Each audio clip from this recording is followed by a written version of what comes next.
Thank you very much. சரி, அப்போ இன்னைக்கு கிளாஸுடைய இன்னைக்கான டாபிக் வந்து இஸ்லாமிக் பிரின்சிபல்ஸ் பார்ட் 1 வந்து நம்ம ஃப்ரீ செஷன்லேயே நடத்திட்டோம். ரெண்டாவது ஃப்ரீ செஷன்ல வந்து ஷரியா ரீதியா என்ன சொல்லப்படுது, என்னென்ன கண்டிஷன்ஸ் இருக்கு அப்படிங்கறது வந்து பார்ட் 1ல ஃப்ரீ செஷன்ல நம்ம என்ன பண்ணிட்டோம் பார்த்துட்டோம். இப்போ அதை எப்படி எக்ஸிக்யூட் பண்றது, அது எங்கெங்க பார்க்கறதுங்கிறது தான் இன்னைக்கான கிளாஸ்ல பார்க்க போறோம். இப்போ நான் முன்னாடி சொன்ன மாதிரி என்னுடைய ஷரியா ரிலேட்டடான விஷயங்களுக்கு என்னுடைய சோர்ஸ் வந்து தாருல் உலூம் தேவபந்துடைய ஃபத்வா ஒன்று. ரெண்டாவது டிஃப்ரெண்ட் ஸ்டாக் மார்க்கெட்டுக்கு கீழே இருக்கக்கூடிய ஆஹ், அதாவது ஒரு ஷரியா போர்டுன்னு சொல்லி ஒன்று இருக்கும். ஓகேங்களா? ஷரியா போர்டு இருக்கும். அவங்க கொடுத்துருக்கக்கூடிய சில எக்ஸ்பிளனேஷன்ஸ், அவங்க கொடுத்துருக்கக்கூடிய சில கைடன்ஸ். ஓகே, அதை நம்ம என்ன பண்ணுவோம், நம்ம கிட்ட அப்ளை பண்றோம். இப்போ முன்னாடி சொன்ன மாதிரி யூஎஸ்ஏல வந்து டவ் ஜோன்ஸ் இருக்கு. டவ் ஜோன்ஸ்ல பாத்தீங்க சொன்னா அவங்களுக்கு சரியா போர்டு இருக்கு. பாகிஸ்தான்ல வந்து மீசான், ஓகே, அவங்களுடைய ஸ்டாக் மார்க்கெட் அதுல கீழே ஒரு ஷரியா போர்டு இருக்கு. மலேசியாவுடைய எஸ்இசி, ஓகே, அது உங்களுக்கு கீழே சில ஷரியா போர்டு இருக்கு. இப்ப நம்முடைய ஸ்டாக் மார்க்கெட் என்ன? நம்முடைய ஸ்டாக் மார்க்கெட் வந்து பிஎஸ்சி, ஓகே, என்எஸ்சி. இதுக்கு கீழே ஷரியா போர்டு இருக்கான்னு கேட்டா கிடையாது. ஓகே, இதுக்கு கீழே என்ன கிடையாதுன்னா ஷரியா போர்டு கிடையாது. ஆனா இவங்க கொடுத்திருக்க சில கண்டிஷன்ஸை வந்து ஷராயத்துகளை வந்து நம்ம என்ன பண்றோம், இங்க நம்ம அப்ளை பண்றோம். ஓகேங்களா? சரி. இப்ப மூணாவது யார் அப்படின்னு சொன்னா, மூணாவது வந்து ஃபிக்ஹ் செமினார் அப்படின்னு சொல்லிட்டு இந்தியால வந்து ஒவ்வொரு வருஷமும் என்ன பண்ணுவாங்கன்னா, இந்தியால இருக்கக்கூடிய முஃப்திகள், ஓகே, இந்தியால வந்து இஸ்லாமிக் ஷரியத் லா, இஸ்லாமிக் லா படிச்சவங்கள தான் நம்ம என்ன சொல்றோம், முஃப்திகள் அப்படின்னு சொல்றோம். அந்த முஃப்திகள் வந்து இந்தியாவில் இருக்கக்கூடிய பல பகுதிகளில இருந்து ஏதாவது ஒரு ஸ்டேட்ல ஒன்று சேருவாங்க. ஓகே, ஒன்று சேர்ந்து அந்த சமயத்துல தீர்வு சொல்ல வேண்டிய, தெளிவுபடுத்த வேண்டிய மூணு விஷயங்கள் சம்பந்தமா விவாதிப்பாங்க. ஓகேங்களா? மூணு விஷயங்கள் சம்பந்தமா விவாதிச்சு அவங்க வந்து ஒரு தீர்ப்பு கொண்டு வருவாங்க. ஓகே, இப்போ அவங்க கொடுக்கக்கூடிய தீர்ப்பு ஸ்டாக் மார்க்கெட் சம்பந்தமா 2023ல நடந்த ஒரு மீட்டிங்ல பேசியிருக்காங்க. அதுல இருந்து சில விஷயங்கள் நம்ம என்ன பண்ணியிருக்கோம், இங்க எடுத்திருக்கோம்.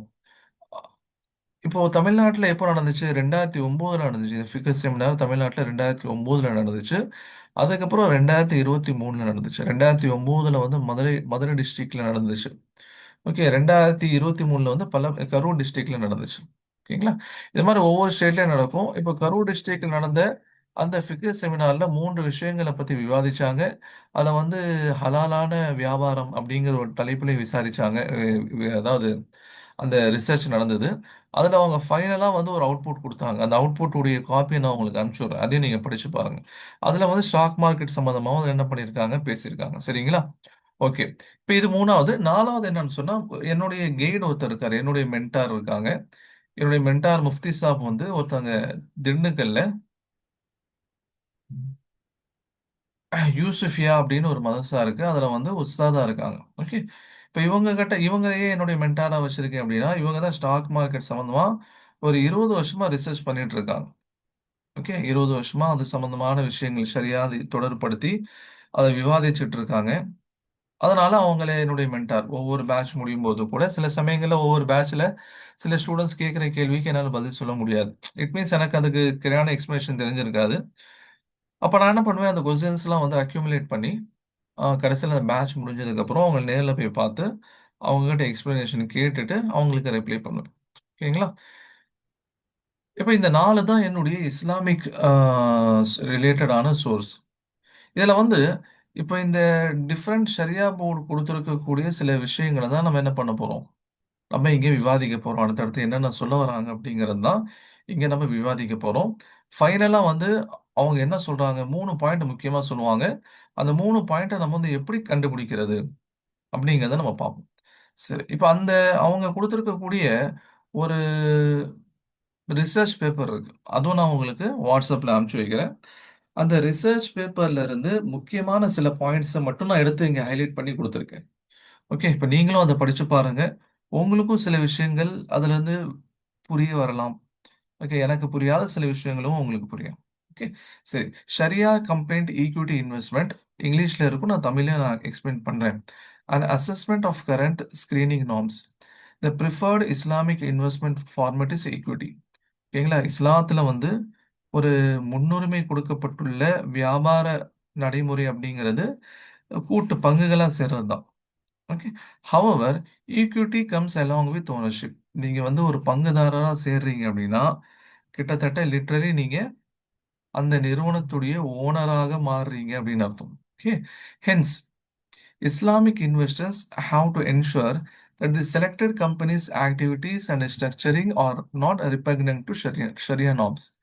அதனால ஒரு முஸ்லிம் இன்வெஸ்டர்ஸ் என்ன விஷயத்த வந்து உறுதிப்படுத்தணும் அப்படின்னு சொன்னா, நீங்க எந்த நிறுவனத்துல வந்து முதலீடு செய்றீங்களோ அவங்க இஸ்லாமிய சட்டதிட்டங்களுக்கு முரண்பட்டதா அவங்க செய்யக்கூடாது, எதுவும் செய்யக்கூடாது. ஓகே, இது நமக்கு புரியுது, சொல்ல வருது புரியுது. செகண்ட் பாயிண்ட் என்ன?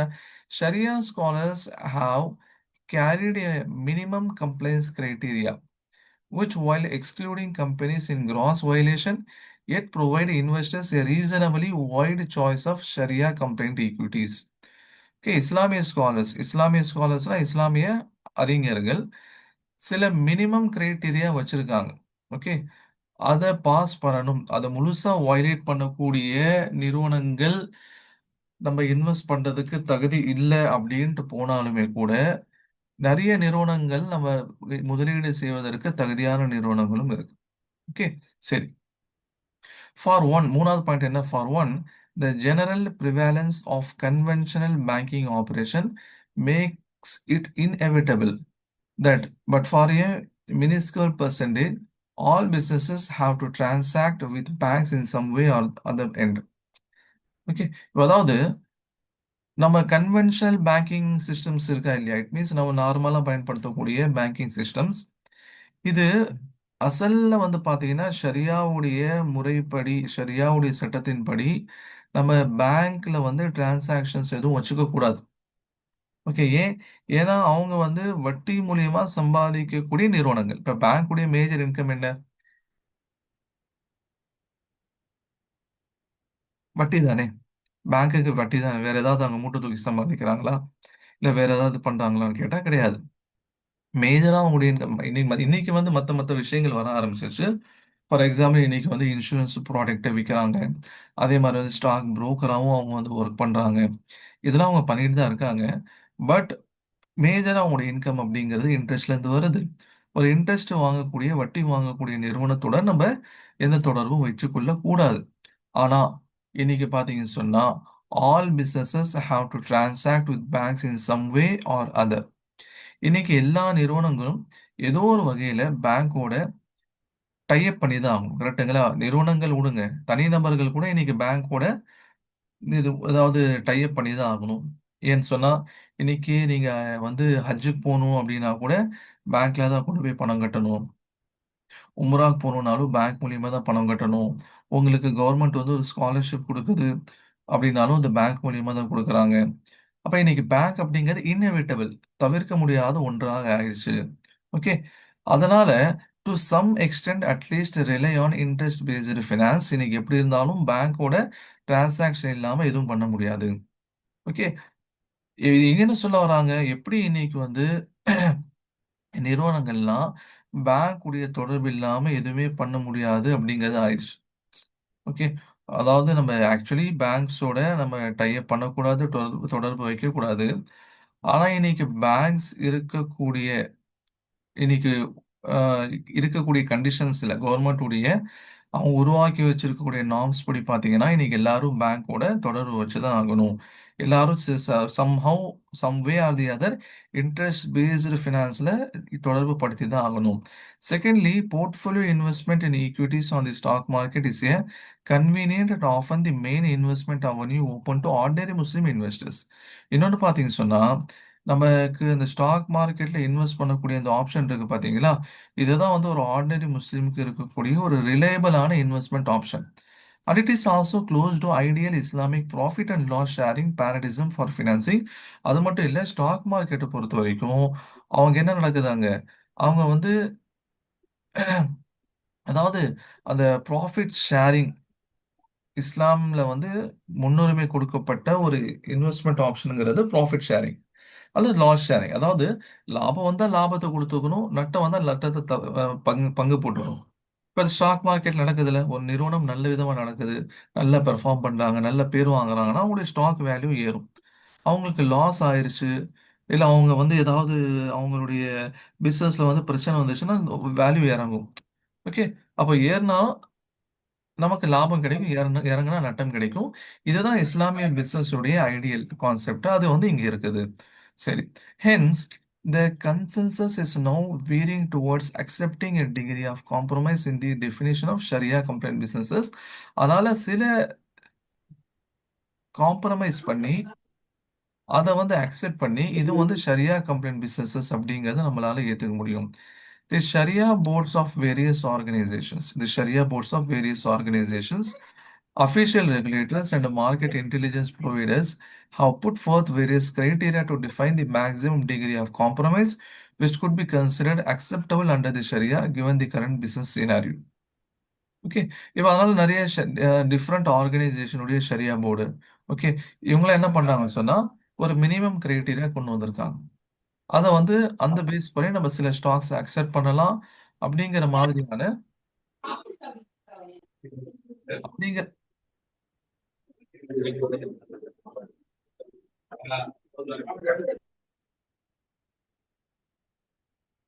அப்படிங்கிற மாதிரியான ஒரு என்விரான்மெண்ட் அவங்க கிரியேட் பண்ணிட்டாங்க. The norms set by Dow Jones, யாரோடது யுஎஸ்ஏ மார்க்கெட், எஸ்இசி யாரோடது Malaysia, and Meezan Pakistan, to screen business for sharia companies have been considered in this paper. Okay. இந்த மூணு ஷரியா மார்க்கெட், இந்த மூணு மார்க்கெட்ல இருக்கக்கூடிய ஷரியா போர்டு என்னென்ன கண்டிஷன்ஸ் கொடுத்துருக்காங்களோ அதை நம்ம இங்க டிஸ்கஸ் பண்ண போறோம். சரி. Equity shares and equity funds as sharia compliant investment avenue. In assessing whether a specific investment proposal is compliant with Sharia stipulations, it need to be examined from two angles. ஒரு business வந்து ஷரியா ரீதியா தான் இருக்கா அப்படின்னு தெரிஞ்சுக்கிறதுக்கு நம்ம ரெண்டு angle பார்க்கணும். என்னது? ஒரு நேச்சர் ஆஃப் இன்ஸ்ட்ருமெண்ட். ஓகேங்களா? நீங்க எந்த வகையில அந்த பிசினஸ்க்கு பணம் கொடுக்குறீங்க? நீங்க வந்து இன்வெஸ்ட்மெண்ட்டா கொடுக்குறீங்களா இல்ல வட்டியா கொடுக்குறீங்களா? ஓகே. அதான் நேச்சர் ஆஃப் இன்ஸ்ட்ருமெண்ட். அதாவது transaction itself and the nature of the contracting party, அவங்க என்ன பண்றாங்க. அதாவது பிசினஸ் பண்றவங்க என்ன பிசினஸ் பண்றாங்க, ஷரியால தடை செய்யப்படாத பிசினஸ் தான் பண்றாங்களா அப்படிங்கிறத பார்க்கணும். ரெண்டாவது என்ன பார்க்கணும், நீங்க கொடுக்கறது வந்து எந்த மாதிரியான இன்ஸ்ட்ருமெண்டா கொடுக்குறீங்க. பணம் தான் கொடுக்குறீங்க, ஆனா அந்த பணத்தை நீங்க ஈக்விட்டியா கொடுக்குறீங்களா அல்லது கடனா கொடுக்குறீங்களா வட்டிக்கு. அப்படி இந்த ரெண்டை வச்சு உங்களுடைய டிரான்சாக்ஷன் கூடுமா கூடாதாங்கிறத முடிவு பண்ண முடியும். For instance a trading transaction can be considered from two aspects. என்னது? whether there is any gharar riba involved in the structuring of the transaction. அதுக்காக நம்ம சொன்னோம் பாண்ட் வந்து வாங்குறது கூடாது, ஏன்னா பாண்ட் வந்து தெளிவான ஒரு வட்டியல், அது ரிபாவோட சம்பந்தப்பட்டது. ரெண்டாவது nature of the counter party என்ன பிசினஸ் பண்றாங்க அப்படிங்கறத நம்ம பார்க்கணும். In the absence of sufficiently safe and pure modes of genuine profit sharing avenues, equity market represent an important investment alternative that is close to Islamic profit and loss sharing investment idea. நான் முன்னாடி சொன்ன மாதிரி இன்னைக்கு பல இடங்கள்ல சேஃபான சஃபிஷியன்டான ஒரு investment option இல்லை. ஆனா நமக்கு ஸ்டாக் மார்க்கெட் அந்த மாதிரியான ஒரு ஆப்பர்ச்சுனிட்டி கொடுக்குது. அது மட்டும் இல்லாம இஸ்லாம்ல வந்து இருக்கக்கூடிய ப்ராஃபிட் லாஸ் ஷேரிங் அந்த ஐடியலுக்கு ஒத்து இருக்குது.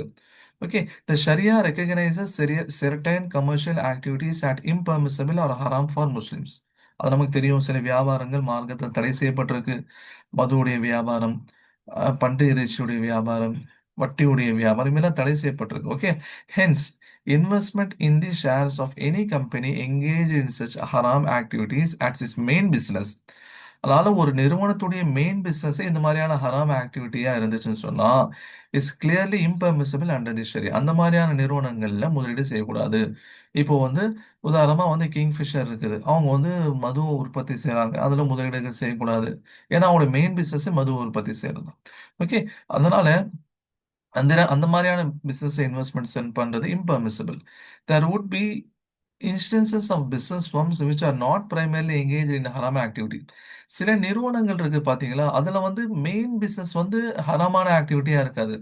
as part of their operation, however they may indulge in activities which are not permissible according to sharia.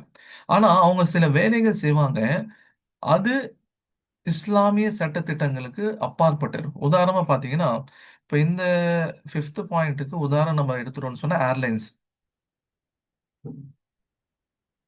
Okay. Airlines இப்போ என்ன சொல்றாங்க, ஒரு பிசினஸ் உடைய மெயின் ஆக்டிவிட்டி ஹராமா இருந்துச்சுன்னு சொன்னா அங்க முதலீடு செய்யக்கூடாது. உதாரணமா வந்து கிங்ஃபிஷர். ஓகே. கிங்ஃபிஷர் என்ன பண்றாங்க,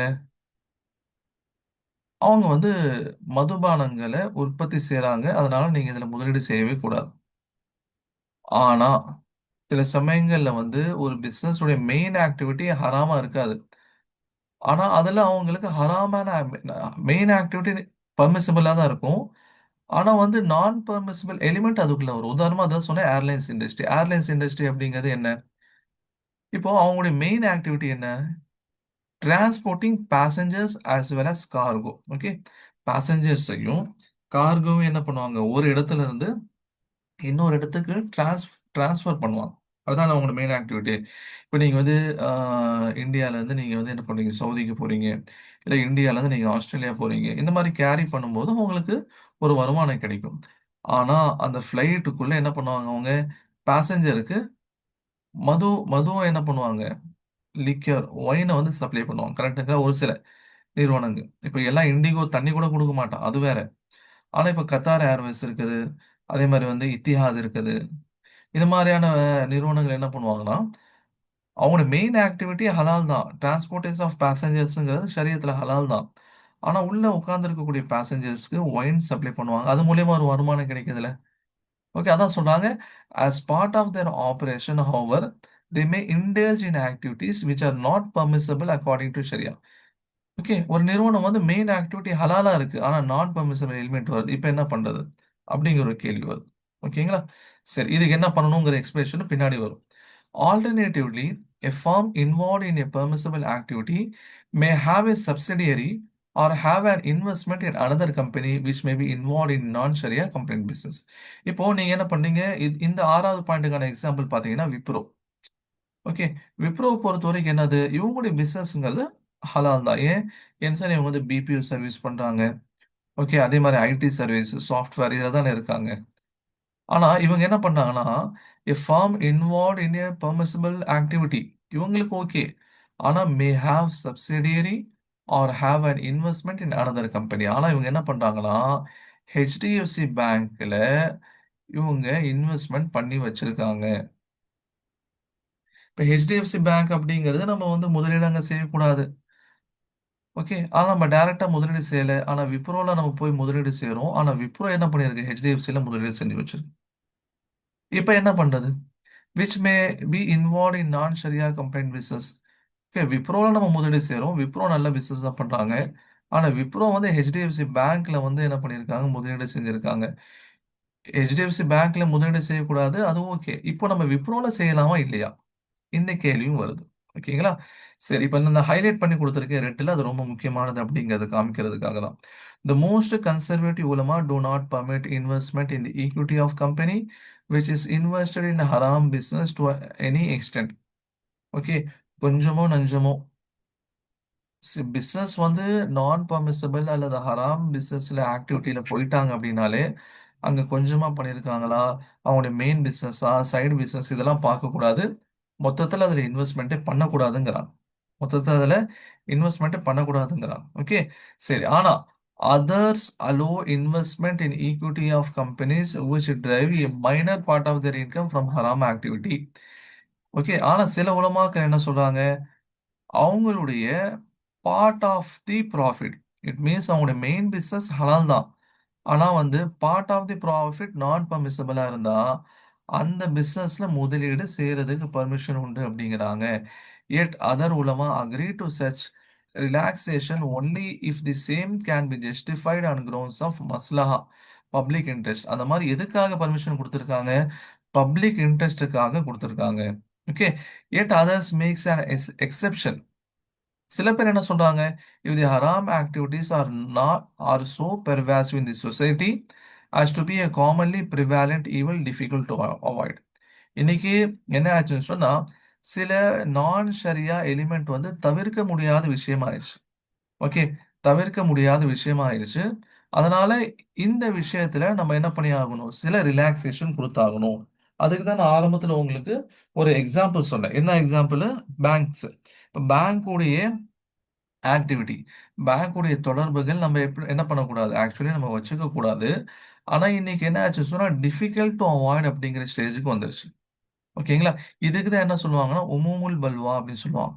இஸ்லாமிய ஃபிக்ஹ் சட்டத்துல மார்க்கத்துல தடை செய்யப்பட்ட ஒண்ணு மக்களிடத்துல பரவிருதுன்னு வைங்களேன். அதுல சில சலுகைகள் கொடுக்கப்படும். சொல்றது நல்லா கவனிங்க. உமூமுல் பருவானா என்னன்னா, மார்க்கத்துல தடை செய்யப்பட்ட ஒரு விஷயம்தான். ஆனா மக்களிடத்துல ரொம்ப பரவலாயிருச்சு. ஓகே. அது இல்லாம மக்களுடைய வாழ்க்கை சிரமமாயிரும். அப்படின்னு சொன்னா, அந்த விஷயங்கள்ல சில சலுகைகள் கொடுக்கப்படும். உதாரணமா வந்து பேங்கிங் ஆக்டிவிட்டி. இப்ப பேங்க்ஸ் இல்லாம மக்களுடைய வாழ்வாதாரம் ரொம்ப கஷ்டமாயிரும். ஒரு பிசினஸால பிசினஸ் பண்ண முடியாது. ஓகே. தனிநபரால ஆ பணத்த பாதுகாக்க முடியாது. வீட்ல பணத்த வச்சு பாதுகாக்க முடியாது. இன்னைக்கு கவர்மெண்ட் வந்து ரூ. 2,00,000 மேல டிரான்சாக்ஷன் பண்ணணும் அப்டின்னா, நீங்க பேங்கிங் இன்ஸ்ட்ருமென்ட்ஸ் மூலியமா தான் பண்ணணும்னு சொல்லியிருக்காங்க. RTGS, NEFT, IMPS, cheque, DD இது மூலியமா தான் பண்ணணும். நீங்க கேஷா பண்ணீங்கன்னா, உங்களுக்கு பெனால்டி போடுவோம்னு சொல்லி இவ்ளோ சட்டங்கள் இருக்கு. அப்ப என்ன ஆச்சு? வட்டி நிறுவனத்துடன் நம்ம தொடர்பு வச்சுக் கொள்ளக்கூடாது. ஆனா, இன்னைக்கு அது வைக்க வேண்டிய நிர்பந்தம் உண்டா இருக்குங்கிறனால, பேங்கோட தொடர்பு வச்சாலும் இன்னைக்கு வந்து தப்பில்ல அப்படிங்கிற மாரியான சில சலுகைகள் கொடுக்கப்பட்டிருக்கு.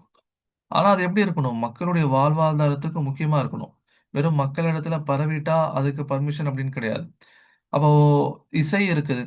இப்ப இசை வந்து மக்களிடத்துல எல்லா இடத்துலயும் பரவிருச்சு. அதனால இசை வந்து ஹலால்ன்னு சொல்லிற முடியுமா? முடியாது. ஏன்?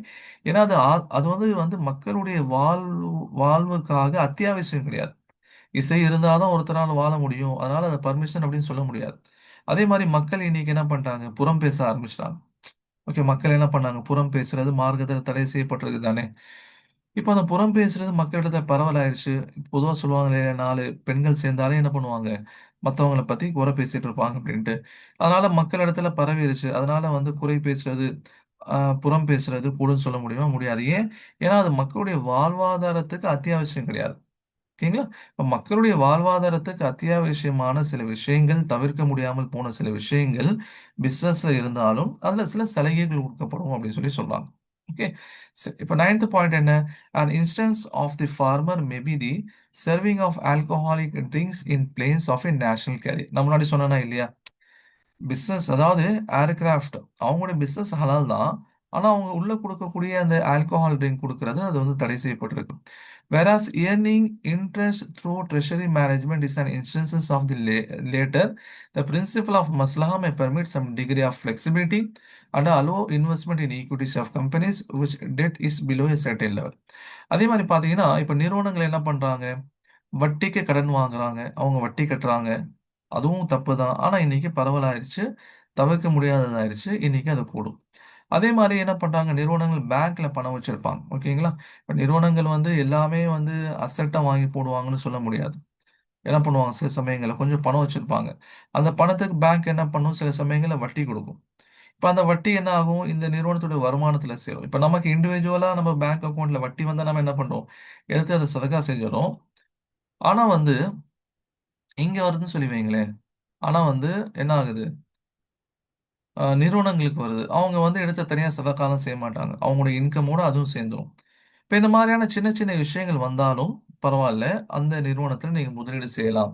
ஆனா அதுக்கு லிமிட்டேஷன்ஸ் இருக்கு. நீங்க இஷ்டத்துக்கு என்ன பண்ண முடியாது. ஒரு ஒரு நிறுவனம் வந்து வட்டிக்கு கடன் வாங்கலாம். ஆனா இஷ்டத்துக்கு வாங்க முடியாது. ஒரு லிமிட்க்கு வாங்க முடியும். அதே மாரி வந்து ஒரு நிறுவனத்துக்கு வந்து நான் பெர்மிசிபிள் இன்கம் கொஞ்சமா வரலாம். ஆனா அந்த லிமிட் இருக்கு. அந்த லிமிட்ட தாண்டி வர முடியாது. வரவும் கூடாது. ஓகே. சரி.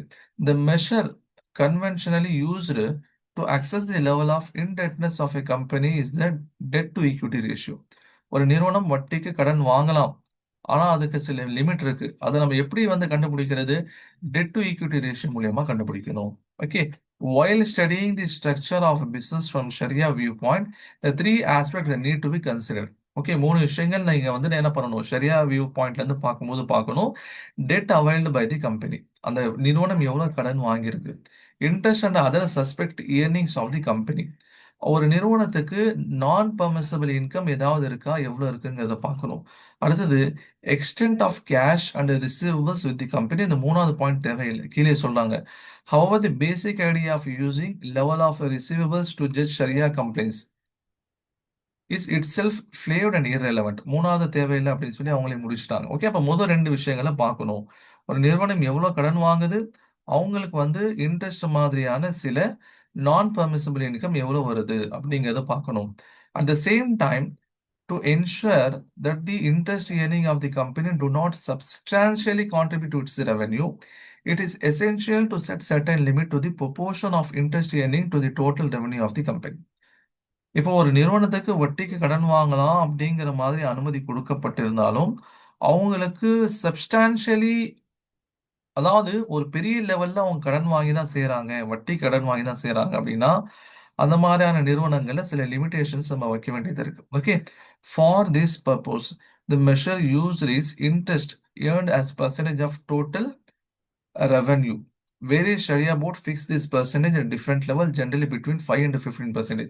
நம்ம ரெண்டு விஷயம் பார்க்கணும்னு சொல்லியிருந்தோம். ஓகே. ஒரு விஷயம் என்னன்னா அவங்க எந்த அளவுக்கு வட்டிக்கு கடன் வாங்கியிருக்காங்க அதுக்கு ஒரு லிமிடேஷன் வைக்கணும். ரெண்டாவது நான் பெர்மிசபிள் இன்கம் அவங்களுக்கு எவ்வளவு வருது அதுக்கு சில லிமிடேஷன்ஸ் வைக்கணும். இந்த ரெண்டு விஷயங்களை என்ன பண்றாங்க பார்க்க சொல்லி சொல்றாங்க. சரி, இப்போ இந்த மூணு ஷரியா போர்டு இருந்துச்சா இல்லையா? இந்த மூணு ஷரியா போர்டு வந்து அந்த லிமிடேஷன்ஸ் சொல்றாங்க. முதல் வந்து எந்தெந்த பிசினஸ் ஆக்டிவிட்டி செய்யலாம் செய்யக்கூடாதுன்னு சொல்றாங்க. இது நான் முன்னாடி நடத்திட்டேன் பார்ட் ஒன்ல. ரெண்டாவது, கடன் எந்த அளவுக்கு வாங்கலாம், நான் பர்மிசபிள் இன்கம் எந்த அளவுக்கு இருக்கலாம். தி screen for acceptable business activity, எந்த பிசினஸ் வந்து கூடும் எது கூடாது அப்படிங்கிறது என்ன சொல்றாங்க இங்க சொல்ல வராங்க பாருங்க. டவ் ஜோன்ஸ் என்னென்ன கண்டிஷன் போட்டிருக்கு. The DJIMI sharia supervisory board established the following broad categories of industries as inconsistent with Sharia precepts. Okay. இந்தந்த பிசினஸ்ல முதலீடு செய்யக்கூடாது. எது? ஆல்கஹால். ஓகே. ஒன்று. போருக்கு ரிலேட்டட் ப்ராடக்ட். ரெண்டு. கன்வென்ஷனல் ஃபினான்ஷியல் சர்வீசஸ், அதாவது பேங்கிங் இன்சூரன்ஸ் கம்பெனில முதலீடு செய்யக்கூடாது. Hotel entertainment. ஓகே. ஹோட்டல் என்டர்டைன்மெண்ட்ல என்னென்ன இருக்கும்? கேஷ்னும் இருக்கும், கேம்பிளிங், சினிமா, போனோகிராஃபி, மியூசிக், இந்த மாதிரியான என்டர்டைன்மெண்ட்ல பண்ணக்கூடாது. ஹோட்டல்ஸ்ல வந்து பாத்தீங்க சொன்னா அந்த ஹோட்டல்ஸ்ல வந்து ஆல்கஹால், போர்க் ரிலேட்டடான ப்ராடக்ட்லாம் அவங்க வந்து என்ன பண்ணுவாங்க, பொதுவாக சப்ளை பண்ணாங்க, அதில் முதலீடு செய்யக்கூடாது. அடுத்து வந்து கான்ட்ரவர்சியலான ஒன்று என்னன்னு சொன்னா tobacco and weapons and defence industries. America ஏன் வந்து tobacco weapons and defence industries சொல்றாங்க? அமெரிக்காவுடைய வெப்பன்ஸ் அண்ட் டிஃபென்ஸ் இண்டஸ்ட்ரீஸ், இப்போ நீங்க காசாவுடைய பிரச்சனை, பலஸ்தீனுடைய பிரச்சனை பார்த்தீங்கன்னா, அதாவது இஸ்ரேலுக்கு வந்து வெப்பன்ஸ் இண்டஸ்ட்ரீஸை சப்ளை பண்றது, வெப்பன்ஸை சப்ளை பண்ணக்கூடிய முக்கியமான இண்டஸ்ட்ரி யாருன்னா எல்லாமே வந்து அமெரிக்கால இருக்கக்கூடிய டிஃபென்ஸ் இண்டஸ்ட்ரீஸ் தான். ஓகே. அப்பாவி மக்களை கொன்றதுக்காக இவங்க வெப்பன்ஸ் அண்ட் டிஃபென்ஸ் இண்டஸ்ட்ரீஸ் வெப்பன்ஸை கொடுக்கறனால அதில் முதலீடு செய்யக்கூடாது. இப்போ லாக்ஹீட் மார்டின் அப்படிங்கிற ஒரு கம்பெனி, அவங்களுக்கு என்னது கிட்டத்தட்ட $300 to $400 பில்லியன் வந்து இந்த போர்னாலே வருமானம் கிடைச்சிருக்கான். ஓகே. டொபாக்கோ அவங்க வேணாங்கிறாங்க. ஆனால் டொபாக்கோ கான்ட்ரவர்சியல். இந்தியாவில் வந்து டொபாக்கோனா இன்னைக்கு பீடி தொழிலும் டொபாக்கோல வந்துடும். இப்போ டொபாக்கோ ரிலேட்டடான பிஸ்னஸ் இருக்கக்கூடியவங்க நான் பர்மிசபிள் அப்படின்னு சொல்லிட்டா இன்னைக்கு எத்தனையோ முஸ்லீம் நகரங்கள்ல பீடி தொழில் செய்கிறாங்க. இப்போ திருநெல்வேலியில மேலப்பாளையம் எடுத்துக்கலாம், இப்போ சேலம் எடுத்துக்கலாம், திருச்சி எடுத்துக்கலாம். முஸ்லீம்கள் வந்து வாழக்கூடிய பகுதிகளில் சொல்லப்போனால் நிறைய பீடி கம்பெனிஸ் முஸ்லீம் நடத்துறது தான். ஓகே. சையது பீடின்னு சொல்லி இருக்கும், காஜா பீடி இருக்கு, நம்பர் ஒன் பீடி இருக்குது. ஓகே. இந்த மாதிரி எந்த பீடி கம்பெனி எடுத்தாலும் முஸ்லீம்கள் தான் நடத்திட்டு இருக்காங்க. அப்போ வந்து இந்த விஷயத்துல என்ன பண்றது? எனக்கு வந்து ரெண்டு ஒப்பீனியன் இருக்கு. ஓகே. இது கூடாதுன்னு சொல்லிட்டா இந்த மாதிரியான பிஸ்னஸ் டொபாக்கோ கூடாதுன்னு சொல்லிட்டா இந்த பீடி தொழில் எல்லாமே வந்து நான் ஷரியால வந்துடும். ஓகே. அப்போ கூடுன்னு சொல்ல முடியுமா, கூடாதுன்னு சொல்ல முடியுமானா எனக்கே வந்து ஒரு கன்ஃபியூஷனுக்கு இதுல வர முடியல. ஓகே. எனவே எனக்கே ஒரு சரியான முடிவுக்கு வர முடியல. டொபாக்கோல இன்வெஸ்ட்மெண்ட் பண்ணக்கூடாதுன்னு இவங்க சொல்றாங்களே. இப்போ டொபாக்கோனா பீடியும் அதுல வந்துடுமே. இப்போ பீடி தொழில் வந்துட்டா நிறைய முஸ்லீம் ஊர்கள் பீடி தொழில்கள் தான் செய்றாங்க. அதை வந்து ஹராம்னு சொல்ல மாட்டேங்கிறாங்க. ஒரு மக்ரூங்கிற ஒரு கேட்டகரியில தான் வச்சிருக்காங்க. இது எப்படி கனெக்ட் ஆகுது அப்படிங்கிறதுல ஒரு கன்க்ளூஷன் எனக்கு கொண்டு வர முடியல. சரி. ரெண்டாவது என்ன சொல்லியிருக்காங்க? Exclude companies for which a total debt divided by trailing 12-month average market capitalization is greater than or equal to 33%. ஒன்றும் இல்லை. ஒரு நிறுவனம் தன்னுடைய மார்க்கெட் கேபிடலைசேஷன் என்ன, அந்த நிறுவனத்தினுடைய வேல்யூ, உதாரணமா வந்து ஒரு 1500 கோடின்னு வைங்க. ஒரு நிறுவனத்துடைய மார்க்கெட் கேபிடலைசேஷன் 1500 ஃபார் எக்ஸாம்பிள். என்ன சொல்றாங்க? 33%. 33% எவ்வளோ? 500 crore. ஓகே. இந்த நிறுவனம் ஏபிசி அப்படிங்கிற இந்த நிறுவனம் வாங்கியிருக்கக்கூடிய கடன் இந்த 500 கோடியை தாண்டி இருக்கக்கூடாது. 500 கோடியை தாண்டி இருக்கக்கூடாது. புரியுதுங்களா? இந்த நிறுவனம் வாங்கியிருக்கக்கூடிய கடன் இந்த 500 கோடியை வந்து தாண்டி இருக்கக்கூடாது. அதான் சொல்ல வராங்க. One third, 33% one third. அதாவது ஒரு நிறுவனம் வட்டிக்கு அல்லது பேங்க்ல கடன் வாங்கலாம். ஆனா அதுக்கு லிமிட்டேஷன் என்ன? அவங்களுடைய மார்க்கெட் கேபிட்டலைசேஷன்ல இருந்து ஒன் தேர்ட், ஓகே, 33% தாண்டி இருக்கக்கூடாது. ஓகே, கடனுக்கு வந்து ஒரு லிமிட்டேஷன்ஸ் வச்சாச்சு. சரி, அடுத்தது வந்து எஸ்சிசி மலேசியா வந்து ஒன்று சொல்றாங்க. எஸ்சிசி மலேசியா என்ன சொல்றாங்க? அவங்க எந்தெந்த பிசினஸ் செய்யக்கூடாது, எது எது தடை செய்யப்பட்டிருக்கு அப்படிங்கறத அவங்க சொல்றாங்க. The core activities of the companies should not be Sharia incompatible. Okay, அந்த அந்த நிறுவனத்துடைய மெயின் பிசினஸ் ஷரியாக்கு மாற்றமா இருக்கக்கூடாது. Therefore, companies with following as their core business activities are excluded. அதனால பின்னாடி வரக்கூடிய பிசினஸ் பண்ணக்கூடிய நிறுவனத்துல முதலீடு செய்யக்கூடாது. யாரு? ஃபினான்ஷியல் சர்வீசஸ் பேஸ்ட் ஆன் ரிபா, இன்ட்ரெஸ்ட் சம்பந்தப்பட்ட நிறுவனங்கள். ஓகே, பேங்கிங்கா இருக்கட்டும் அல்லது ஸ்ரீராம் ஃபினான்ஸ் மாதிரியான நிறுவனங்கள்ல முதலீடு செய்யக்கூடாது. கேம்லிங், சூதாடக்கூடிய நிறுவனங்கள்ல முதலீடு செய்யக்கூடாது. உதாரணமா ஜங்லி ரம்பின்னு இன்னைக்கு வந்துருச்சா இல்லையா? அதே மாதிரி வந்து A two ace two three something அந்த மாதிரியான இன்னைக்கு நிறைய யூடியூப் ஓபன் பண்ணாலே ரம்மி சம்பந்தமான ஆடு தான் வருது. ஓகே, அந்த மாதிரியான நிறுவனங்கள் நாளைக்கு ஐபிஓ கூட ரிலீஸ் பண்ணலாம். இப்ப அந்த மாதிரி நிறுவனம் முதலீடு செய்யக்கூடாது. அதுக்கடுத்து யாரு? மேனுஃபேக்சரிங் ஆர் சேல் ஆஃப் நான் ஹலால் ப்ராடக்ட் ஆர் ரிலேட்டட் ப்ராடக்ட். இங்க வந்து போர்க்கு கூட சொல்லல. போர்க்குங்கிறது அது எந்த விதிவிலக்கும் இல்லை. அது வந்து நான் ஷரியா தான். ஆனா நான் ஹலால் ப்ராடக்ட்டே அவங்க சொல்றாங்க. நான் ஹலால் ப்ராடக்ட்னா என்ன? இப்ப நீங்க சிக்கன் தான் நீங்க வந்து ஒரு நிறுவனம் சேல்ஸ் பண்ணுது. ஆனா அந்த சிக்கன் நான் ஹலாலா இருக்கு. ஷரியா முறைப்படி அறுக்கலைன்னா அதுல கூட நீங்க வந்து இன்வெஸ்ட்மெண்ட் பண்ணக்கூடாதுங்கிறாங்க. ஓகே, அவங்க எஸ்சிசி மலேசியாவுடைய ஒரு கண்டிஷன். அடுத்தது யாரு? கன்வென்ஷனல் இன்சூரன்ஸ் கம்பெனிஸ்ல முதலீடு செய்யக்கூடாது. Entertainment activities that are not permissible according to sharia. இப்போ ஜி மியூசிக் இருக்குது, ஓகே, பிவிஆர் சினிமாஸ் இருக்குது, இதெல்லாம் முதலீடு செய்யக்கூடாது. இது நான் ஷரியால வந்துடும். Manufacture or sale of tobacco based product or related product. Okay, tobacco product உற்பத்தி செய்யும் நிறுவனங்களை முதலீடு செய்யக்கூடாது.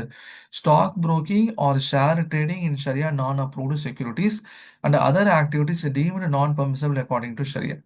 இப்போ நீங்க வந்து ஒரு ஜெரோதால வந்து நீங்க என்ன பண்ணலாம்? அக்கௌண்ட் ஓபன் பண்ணலாம். ஆனா ஜெரோதால நீங்க இன்வெஸ்ட்மெண்ட் பண்ணக்கூடாது. சொல்லுவது புரியுதுங்களா? இப்போ ஐஏஎஃப்எல்னு சொல்லி ஒரு ஸ்டாக் புரோக்கர்ஸ் இருக்காங்க. ஆனா அந்த நிறுவனமே வந்து ஸ்டாக்ல லிஸ்ட் ஆயிருக்கு. இப்போ நீங்க ஐஏஎஃப்எல்ல டிமேட் அக்கௌண்ட் ஓபன் பண்ண முடியும். ஐஏஎஃப்எல் உடைய நீங்க ஸ்டாக்ஸும் வாங்க முடியும். ஆனா ஷரியா முறைப்படி அப்படி வாங்கக்கூடாதுங்கிறாங்க. ஏன்? ஏன்னா அவங்க எஃப் அண்ட் ஓ மாதிரியான நான் ஷரியா பிசினஸ் ஆக்டிவிட்டி மூலியமாவும் அவங்க பணம் சம்பாதிக்கிறதுனால. சொல்லுவது புரியுதுங்களா? சரி, இப்ப பாருங்க, அடுத்தது மிக்ஸ்டு ஆக்டிவிட்டியா இருந்தா என்ன பண்றது? மிக்ஸ்டு ஆக்டிவிட்டியா இருக்கு. அப்ப என்ன பண்றதுன்னு சொல்றாங்க பாருங்க. For companies with activities comprising both permissible and non permissible element, இந்த ஏர்லைன்ஸ் இண்டஸ்ட்ரி மாதிரி, the SSC consider two additional criteria. Okay, அவங்க ரெண்டு எக்ஸ்ட்ரா கிரைட்டீரியா சொல்றாங்க. The public perception or image of the company must be good. அந்த நிறுவனம் சம்பந்தமா நல்ல ஒரு ஒப்பீனியன் இருக்கும். மக்களுக்கு வந்து நல்ல ஒரு ஒப்பீனியன் இருக்கும். இப்போ இத்தியாஹாத் ஏர்லைன்ஸ், இப்போ கத்தார் ஏர்லைன்ஸ், இது சம்பந்தமா நல்ல ஒரு ஒப்பீனியன் இருக்கு. The core activity of the business are important. The core activities of the company are important and considered maslaha in the public interest to the Muslim Ummah and the country. அதே மாதிரி அவங்க செய்யக்கூடிய business வந்து மக்களுக்கு, முக்கியமா உம்மத்துக்கு தேவையுள்ளதா இருக்கணும். இப்போ ஏர்லைன்ஸ் இண்டஸ்ட்ரி தேவை. ஏன்னா அவங்க தான் வந்து ஹஜ்ஜு கூட்டு போறாங்க, உம்ரா கூட்டு போறாங்க. அந்த non permissible element is very small and involves matters such as உம்முல் பல்வா. நான் சொன்னேன்னா இல்லையா, உம்முல் பல்வான்னு சொல்லிட்டு. ஓகே, அண்ட் உர்ஃப் and the right of non Muslim community which are accepted by Islam. அவங்க என்ன சொல்றாங்க? அந்த நிறுவனத்துக்கு நல்ல ஒரு பேர் இருக்கணும், கெட்ட பேர் இருக்கக்கூடாது. ரெண்டாவது அது முஸ்லீம் உம்மாக்கு தேவையான ஒரு நிறுவனமா இருக்கணும். இந்த ரெண்டும் எக்ஸ்ட்ரா சேர்த்து பார்த்துக்கோங்கன்னு சொல்லி எஸ்சிசி மலேசியா சொல்றாங்க. சரி, இப்போ நான் பர்மிசிபிள் எலிமெண்ட் உள்ள வருதா இல்லையா? உதாரணமா வந்து ஒரு நிறுவனம் பேங்க்ல என்ன பண்ணியிருக்காங்க? ஒரு 100 கோடி ரூபாய் பணம் வச்சிருக்காங்க. அந்த 100 கோடி ரூபாய்க்கு 1 கோடி ரூபாய் இன்ட்ரெஸ்ட் வருதுன்னு வைங்களேன் உதாரணத்துக்கு. இப்போ சின்னதா உங்களுக்கு நான் பர்மிசிபிள் எலிமெண்ட் உள்ள வருது.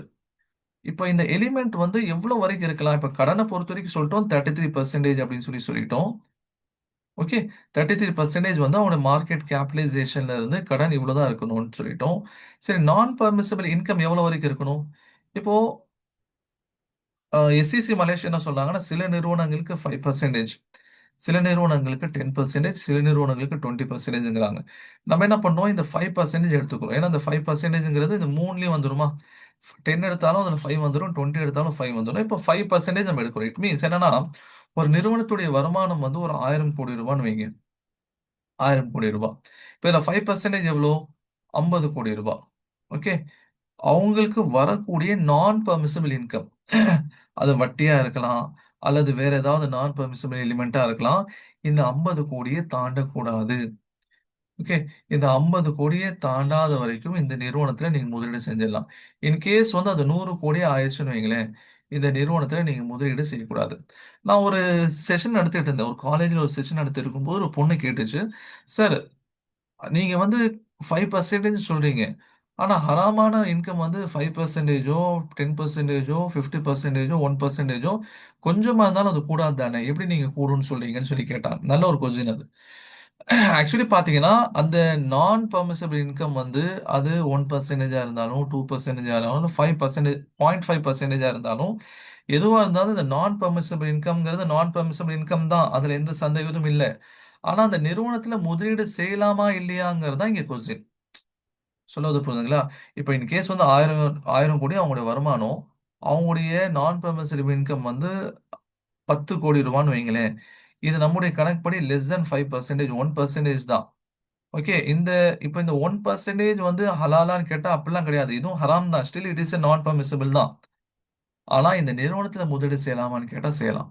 இப்ப இந்த நிறுவனம் உங்களுக்கு என்ன பண்ணுது? நாளைக்கு வந்து டிவிடெண்ட் குடுக்குதுன்னு சொல்லி வைங்களேன். உதாரணமா ₹100 குடுக்குறாங்கன்னா, இந்த ₹100ல என்ன ஆகும்? இந்த ₹1 இருக்கு பார்த்தீங்களா? 1% 1% எவ்வளோ? ரூ. 1. இந்த ரூ. 1ங்கிறது உங்களுடைய டிவிடெண்ட்ல கிடைக்கக்கூடிய வருமானத்துல ஹராம் வருமானமாயிரும். அத நீங்க சதகா செஞ்சே ஆகணும். அத யூஸ் பண்றதுக்கு உங்களுக்கு பர்மிஷன் இல்ல. ஆனா அந்த கொஸ்டின் என்ன? இந்த நிறுவனத்துல முதலீடு செய்யலாமா? இல்லையா? செய்யலாம். இன்னைக்கு வந்து ஒரு ரிலாக்சேஷன் குடுத்துருக்காங்களா? குடுத்துருக்காங்க. ஏன்னா, இன்னைக்கு எல்லா நிறுவனங்களுக்கும் ஏதோ ஒரு வகையில சின்னதாவோ, பெருசாவோ என்ன ஆயிட்டு இருக்கு? இன்னைக்கு வந்து நான் பெர்மிசிபிள் இன்கம் வந்துட்டு தான் இருக்கு. இப்ப நீங்க வந்து ஒரு வீட்டுக்கு விருந்துக்கு போறீங்க. ஒரு வீட்டுக்கு விருந்துக்கு போம்போது, அந்த விருந்தாளி என்ன பண்றாரு? பேங்க்ல அக்கவுண்ட் வச்சிருப்பாரு. பிசினஸ் நடத்திட்டு இருப்பாரு. இப்ப அவர்கிட்ட போயிட்டு, "நீங்க பேங்க்ல அமௌண்ட் வச்சிருக்கீங்களா? உங்களுக்கு வந்து வட்டிக்கு காசு வருதா? அது என்ன பண்ணீங்க? அத வட்டிக்கு வரக்கூடிய பேங்க்லேருந்து குடுத்த அந்த இன்ட்ரெஸ்ட்ட நீங்க வந்து செலவு பண்ணிட்டீங்களா? இல்ல நீங்க யூஸ் பண்ணிட்டீங்களா? இதெல்லாம் சொல்லுங்க." அப்டின்ட்டு சொல்லி அவங்க கேட்டாங்கன்னு வைங்க. இது எனக்கு கரெக்ட்டா இன்னைக்கு முடியுமா? இன்னைக்கு கேட்க முடியுமா? அப்டிலாம் நீங்க யோசிச்சீங்கன்னா, இன்னைக்கு எந்த விருந்துக்கும் போ முடியாது. கரெக்ட்டுங்களா? ஒரு கல்யாண விருந்து கூப்புடுறாங்க, ஒரு ரிசப்ஷன் கூப்புடுறாங்க, போறீங்க. அவங்க வந்து மேபி கடன் வாங்கி கூட அந்த விருந்து நடத்தியிருக்கலாம். வட்டிக்கு கடன் வாங்கியிருக்கலாம். இல்லன்னு சொன்னா, அவங்க பேங்க்லேருந்து அவங்களுக்கு ஏற்கனவே கிடைச்ச இன்ட்ரெஸ்ட்ட அவங்க சதக்கா செய்யாம வச்சிருந்திருக்கலாம். அப்போ அந்த உணவ நீங்க சாப்பிடுறது கூடுமா? கூடாதா? இப்போ கூடாதுன்னு சொன்னா, எத்தன பேர் அந்த மாரி ரிசர்ச் பண்ணோம்? நம்ம போய் ஒவ்வொரு இடத்துலயும் பார்த்துட்டு இருக்கோமா? உங்களுக்கு எவ்வளோ வந்து வருமானம் வந்திருக்கு? உங்க பேங்க் ஸ்டேட்மெண்ட் குடுங்க. அதுல நீங்க செலவு பண்ணதுக்கான ஆதாரம் குடுங்கன்னு கேட்கிறோமா? இல்லல்ல. அப்ப சில ரிலாக்சேஷன்ஸ் அங்க இருக்கு. ஓகே. அவங்க அவங்க அவங்களுடைய மெயின் வருமானம், வட்டி வருமானம் இல்லாம இருந்துச்சுன்னா, நீங்க தாராளமா அவங்க விருந்துக்கு போகலாம். அப்படிங்கிற ஒரு பர்மிஷன் இருக்குது. அதே மாரி தான் இங்கேயும் என்னன்னு சொன்னா, நான் பெர்மிசிபிள் இன்கம் வந்து 5% வரைக்கும் இருந்தாலும், அந்த நிறுவனத்தில நீங்க முதலீடு செய்யலாம். ஓகே. சரி. இப்ப மீசான் பாகிஸ்தானுடைய மீசான் என்ன சொல்றாங்க அப்படின்னா, அதே தான் எந்தெந்த பிசினஸ் முதலீடு செய்யக்கூடாதுன்னு சொல்லியிருக்காங்க. ஒரு தடவ படிச்சு காமிச்சுர்றேன். The basic business of the investing company should be halal. According to investment in Sharia, shares of conventional banks ல பண்றது கூடாது. இன்சூரன்ஸ் கம்பெனி கூடாது. லீசிங் கம்பெனிஸ் கூடாது. கம்பெனிஸ் டீலிங் இன் ஆல்கஹால் கூடாது. டொபாக்கோல கூடாது. Pornography it's not permissible. அவங்க பேசிக்கா சிலத சொல்லிக் குடுத்துட்டு முடிச்சுட்டாங்க. அதே மாரி டெட் வந்து அங்க 33% சொல்லியிருந்தாங்கல்ல யாரு? Tau Jones. இவங்க 45ன்னு சொல்றாங்க. ஆனா இன்னைக்கு வந்து எல்லாத்தையும் கம்பரைஸ் பண்ணி எல்லாத்தையும் அலசி ஆராய்ஞ்சதுல நமக்கு ஃபைனலைஸ் பண்ணி தர்றது 33% தான். அப்ப இங்க என்ன சொல்ல வராங்க? 3 விஷயங்கள் முக்கியமா பார்க்கணும். என்ன பார்க்கணும்? அவங்களுடைய பிசினஸ் ஆக்டிவிட்டி என்ன? அவங்க ஹலாலான பிசினஸ் தான் பண்றாங்களா? அப்படிங்கிறத பார்க்கணும். ஓகேங்களா? 2வது அவங்களுடைய மார்க்கெட் கேப்பிட்டலைசேஷன்ல இருந்து அவங்களுடைய டெட் ஓகே. அவங்களுடைய டெட் வந்து 1/3 தாண்டாம இருக்கா அப்படிங்கிறத பார்க்கணும். 3வது அவங்களுடைய நான் பெர்மிசிபிள் இன்கம் அந்த நிறுவனத்துடைய நான் பெர்மிசிபிள் இன்கம்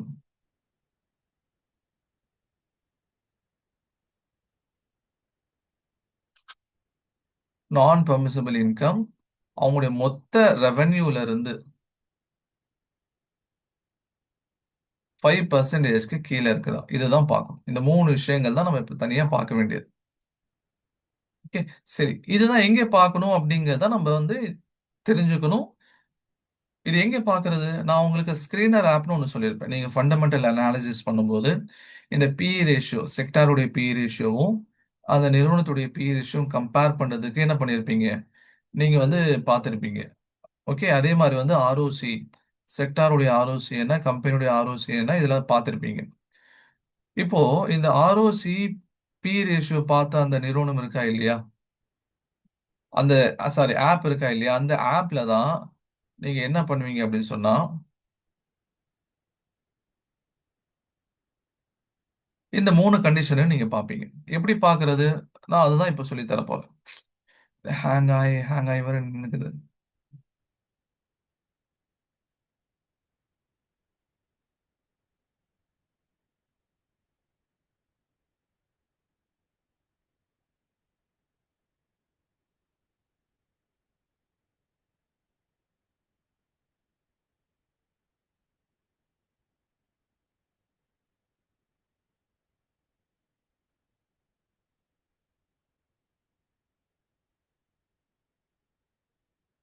இந்த ஸ்கிரீனர் ஆப் இருக்கா இல்லையா? அந்த ஸ்கிரீனர் ஆப்ப தான் என்ன பண்ண போறோம்? இந்த 3 விஷயங்களையும் பார்க்க போறோம். சரி. இப்ப ஏதாவது ஒரு நிறுவனத்துடைய பேர் நீங்க சொல்லுங்க.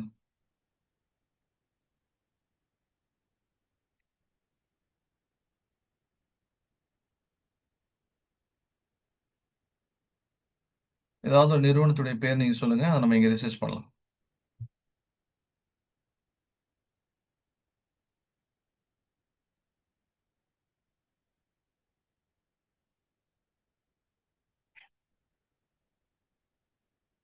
ஓகே. Bharat petroleum, BPCL. இப்ப பிபிசிஎல் வந்து ஷரியாவுடைய கம்பெனிஸ்க்கு கீழ வருதா இல்லையா? அடுத்தது டிசிஎஸ். ஓகே. இன்ஃபோசிஸ். மத்தவங்களும் ஒப்பீனியன் சொல்லுங்க. இப்ப அப்துல் அசீஸ் பிரதர் அவர் குடுத்திருக்கிற ஃபர்ஸ்ட் பாரத் பெட்ரோலியம் பார்ப்போம். பிபிசிஎல். ஓகே. இது இந்த நிறுவனத்துல என்ன பண்றோம்னு சொன்னா, ஸ்கிரீனர் ஆப்க்குள்ள போறோம்.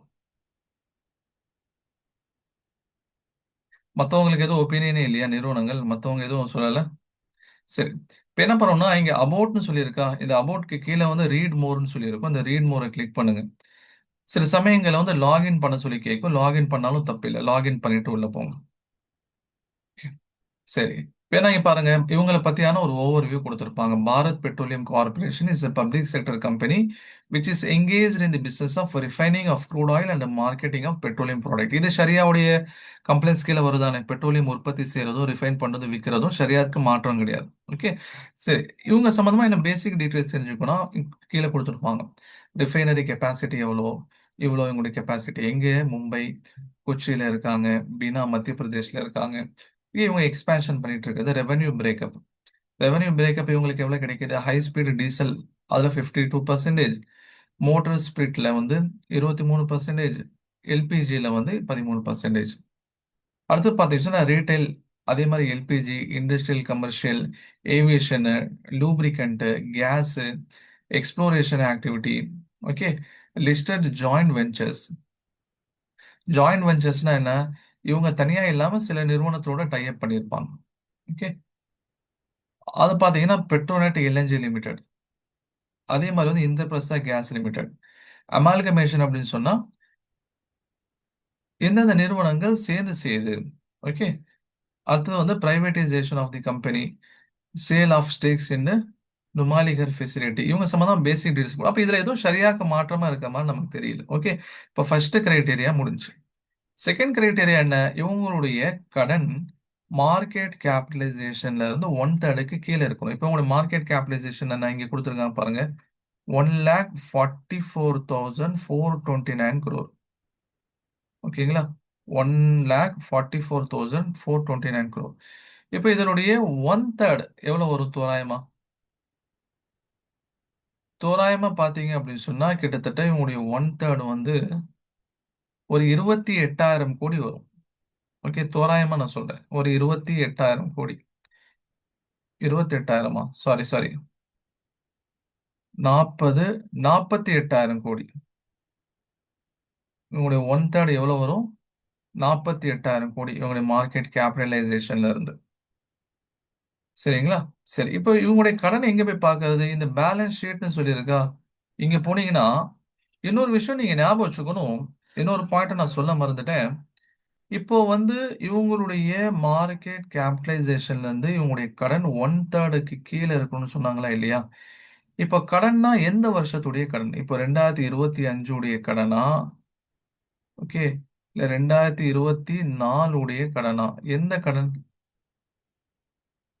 அப்படின்னா லாஸ்ட் 3 இயர்ஸ் உடைய ஆவரேஜ். இப்போ 2023, 24, 25 இந்த 3 வருஷத்துடைய ஆவரேஜ். உதாரணம் ஆவரேஜ்னா என்ன?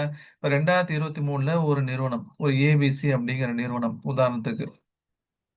ஓகே, இவங்களுடைய ஏபிசி நிறுவனத்துடைய மார்க்கெட் கேபிடலைசேஷன் வந்து ஒரு 150 கோடி. ஓகேங்களா? இப்போ வந்து பாத்தீங்கன்னா இவங்களுடைய 150 கோடியில ஒன் தேர்ட் எவ்வளோ? 50 கோடி. இப்போ 23ல என்ன பண்ணியிருக்காங்க? 10 கோடி ரூபா கடனு. 24ல ஒரு 50 கோடி ரூபா கடனு. 25ல வந்து ஒரு 5 கோடி ரூபா கடன் வாங்கியிருக்காங்கன்னு வைங்க. இப்போ இந்த மூணையும் ஆட் பண்ணுங்க, 65. 3ஆல டிவைட் பண்ணீங்கன்னு சொன்னா உங்களுக்கு ஆவரேஜ் கிடைச்சிரும். 21.66 சம்திங். இப்போ இந்த 21.66ங்கிறது 50க்கு கீழே வருதா? அப்போ கடன் அப்படின்னு சொன்னா அந்த வருஷத்துடைய கடன் மட்டும் இல்ல. லாஸ்ட் 3 இயர்ஸ் உடைய கடனுடைய ஆவரேஜ். சொல்றது புரியுதுங்களா? லாஸ்ட் 3 இயர்ஸ்ல 3 வருஷம் 3 வருஷம் டிஃப்ரெண்டா வாங்கியிருப்பாங்க. இப்போ அதோடைய ஆவரேஜ் எப்படி எடுப்பீங்க? 3ஆல டிவைட் பண்ணி எடுப்பீங்க. சரிங்களா? அந்த வகையில பாத்தீங்கன்னா இப்போ மார்க்கெட் கேபிடலைசேஷன் பாரத் பெட்ரோலியம் வந்து 1,44,429. இதோடைய ஒன் தேர்ட் பாத்தீங்கன்னா கிட்டத்தட்ட வந்து 48,000 கோடி. கிட்டத்தட்ட 48,000 கோடி. கரெக்ட்டுங்களா? சரி. இப்போ இவங்களுடைய கடன் எங்க பாக்குறது? பேலன்ஸ் ஷீட்டுக்கு போங்க. இந்த பேலன்ஸ் ஷீட்ல போனீங்கன்னா கடன் இவங்க லாஸ்ட் 3 இயர்ஸ்ல எவ்வளவுன்னு எங்க இருக்கும்? இங்க இருக்கு பாருங்க, பாரோயிங்ஸ். ஓகேங்களா? பாரோயிங்ஸ்ங்கிறது இங்க இருக்குது. இப்போ நீங்க என்ன பண்ணீங்க last 3 years? March 25, March 24, March 23. இந்த மூணு எடுங்க. 69, 54, 61. இந்த மூணுடைய ஆவரேஜ் எடுத்தீங்கன்னா எப்படி பார்த்தாலும் தோராயமா ஒரு 60,000 கோடி வந்துடும். ஓகேங்களா? நீங்க வந்து கணக்கு போட்டு கூட சரி, நான் உங்களுக்கு கணக்கு போட்டு நான் காமிச்சிடுறேன். நான் கால்குலேட்டர் எடுக்கிறேன்.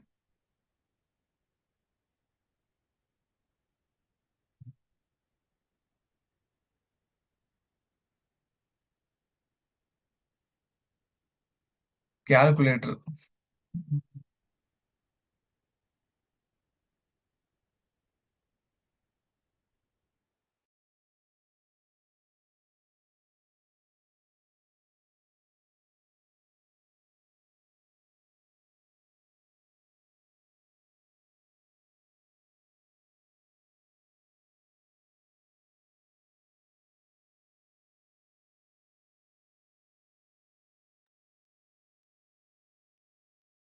சரி.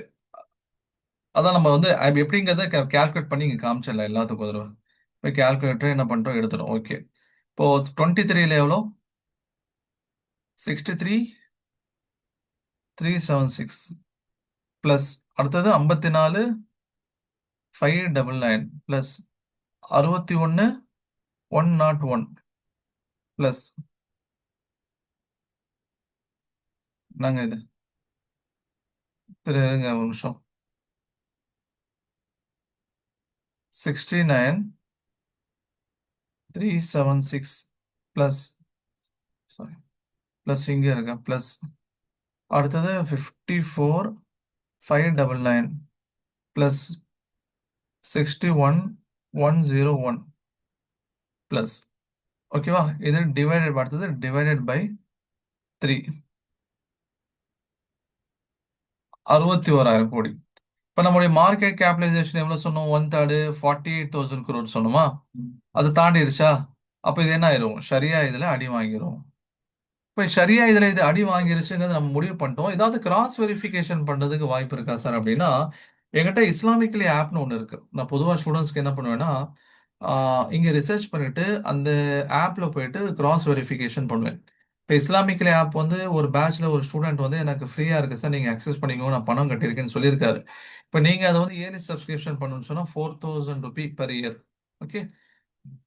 உங்களால முடிஞ்ச அதை சப்ஸ்கிரைப் பண்ணி வச்சுக்கோங்க. இல்லைன்னு சொன்னா நம்ம பண்ணியிருக்க ரிசர்ச் பார்த்து நீங்களும் அந்த மாதிரி ரிசர்ச் பண்ண கத்துக்கோங்க. இப்போ பிபிசிஎல், இப்போ பிபிசிஎல் வந்து அதுல இன்வெஸ்ட்மெண்ட் பண்ணலாமா கூடாதா அப்படின்னு சொன்னா, அவங்க உடைய ரிசர்ச் அடிப்படையிலையும் என்ன சொல்றாங்க அப்படின்னா, இங்க பாருங்க, நான் உங்களுக்கு வாட்ஸ்அப்ல ஷேர் பண்றேன்.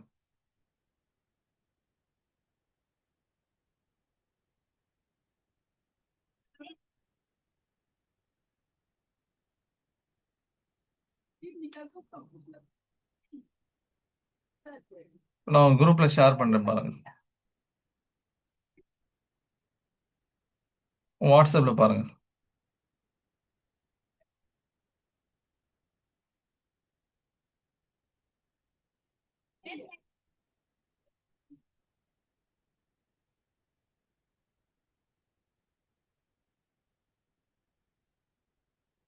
இப்போ ஷேர் ஆயிடுச்சு பாருங்க.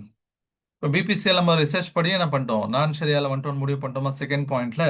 இப்போ நான் உங்களுக்கு வாட்ஸ்அப்ல அனுப்பிச்சிருக்கேன் பாருங்க, அதுல என்ன பண்ணிருக்கேன், நான் கம்ப்ளைண்ட் சொல்லி வந்திருக்கு. ஓகே. சரி. இப்போ அசீஸ் பிரதரே 3 கம்பெனி கொடுத்திருக்காரு. வேற ஒருத்தர் அடுத்தது வந்து STK05, அவர் என்ன பண்ணிருக்காரு, ஹிந்துஸ்தான் யூனிலிவர், HULனு சொல்லுவாங்க. இப்போ அவங்கள பார்ப்போம். HUL இன்வெஸ்ட்மெண்ட் பண்ணலாமா? HUL, Hindustan Unilever limited. சரி, இப்போ இவங்க என்ன பண்றாங்க, ஃபர்ஸ்ட் வந்து ஆஸ் யூஷுவல் இவங்களுடைய பிசினஸ் ஆக்டிவிட்டி பார்க்கணும். ஏதாவது வந்து ஷரியாவுடைய சட்டத்திட்டங்களுக்கு அப்பால் இருக்கான்னு சொல்லி பார்க்கணும். ரீட் மோட்ல போனீங்கன்னா, Hindustan Unilever is in the FMCG business comprising primarily of home care, beauty, personal care, and food and refreshment segment. The company has manufacturing fixed facility across the country and sells primarily in India. இப்போ home care மூலியமா 36% revenue உங்களுக்கு இருக்குது. Beauty and personal care மூலியமா 36, food and refreshment ஒன்றும் இல்லை, அந்த biscuit இதெல்லாம் கொடுக்குறாங்களே இல்லையா, அதில் 14%. அதர்ஸ்ல வந்து 3%. அதர்ஸ்லாம் என்ன சொல்ல வராங்க, the segment include exports consignment, it aims to export brands such as Vaseline, Dove, Pears, Bru, இந்த மாதிரியான ப்ராடக்ட்டை எக்ஸ்போர்ட் பண்ண மூலியமா. சரி, இவங்க பிசினஸ் பொறுத்த வரைக்கும் என்னன்னு சொன்னா பெருசா வந்து நான் பெர்மிசிபிளா இருக்கிற மாதிரி தெரியல, பேசிக்கான பிசினஸ் தான். அடுத்து இவங்களுடைய மார்க்கெட் கேபிடலைசேஷன் எவ்வளோ, 5,67,520 கோடி. இப்போ 5,67,000, அதோடைய ஒன் தேர்ட் என்ன, 5,67,520 கோடி டிவைடட் பை 3. அப்போ 1,89,000 கோடி, தோராயமா 1,89,000 கோடின்னு வச்சுக்கோங்க. இவங்களுடைய one third of market capitalisation 1,89,000 crore. இவங்களுடைய டெட் வந்து இதுக்கு கீழே இருக்குதா, லாஸ்ட் 3 இயர்ஸ் உடைய ஆவரேஜ் இதுக்கு கீழே இருக்குதான்னு சொல்லி பார்க்கணும். எங்க போறோம், பேலன்ஸ் ஷீட் போறோம். பேலன்ஸ் ஷீட் போயிட்டு பாரோயிங்ஸ், பாரோயிங்ஸ்ல பாருங்க, லாஸ்ட் 3 இயர்ஸ்ல 1,200, 1,400, 1,600, இந்த மூணே ஆவரேஜ் பண்ணா ஒரு 1,400 கோடி தான் வரும். அப்போ இதுல ஒன் தேர்டுக்கு கீழே தானே இருக்கு, 1,89,000 கோடி கீழே தானே இருக்கு. அப்ப செகண்ட் கண்டிஷனும் பாஸ். தேர்ட் கண்டிஷன் என்ன, இவங்களுடைய அதர் இன்கம்ஸ், அதாவது நீங்க என்ன பண்றீங்க, இந்த ப்ராஃபிட் அண்ட் லாஸ் இருக்கு அதுல போங்க. இவங்களுடைய சேல்ஸ் ரெவன்யூ எவ்வளோ இந்த வருஷத்துல, 63,121 கோடி. இவங்களுடைய அதர் இன்கம்ஸ் சொல்லி இருக்கா இல்லையா, இந்த அதர் இன்கம்ஸ் வந்து இந்த 63,121 கோடியுடைய 5%க்கு கீழே இருக்கணும். இப்போ வந்து பாருங்க, கால்குலேட்டர்ல 5% எவ்வளவு எடுக்கலாம், 63,121 கோடி டிவைட் பை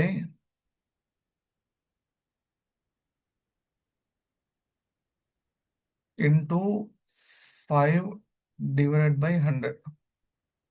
ஓகே, எவ்வளவு வருது, 3,156, 5%. ஓகேங்களா. இந்த 5%க்கு கீழே இவங்களுடைய அதர் இன்கம் இருக்கான்னு பாருங்க. அதர் இன்கம் எவ்வளவு இருக்குது, 1,322 கோடி. அப்போ 3,000க்கு கீழே தானே இருக்குது. அப்போ இவங்களுடைய அதர் இன்கம்ஸும் ஏன்னா அதுன்னு சொன்னா 5%க்கு கீழே தான் இருக்கு. ஒண்ணு பாருங்க, இந்த அதர் இன்கம்ஸ் சொல்லியிருக்கா, இந்த அதர் இன்கம் அப்படிங்கிறது அவங்களுடைய மெயின் பிசினஸ் ஆக்டிவிட்டியை தாண்டி வரக்கூடிய எல்லாமே அதர் இன்கம் தான்.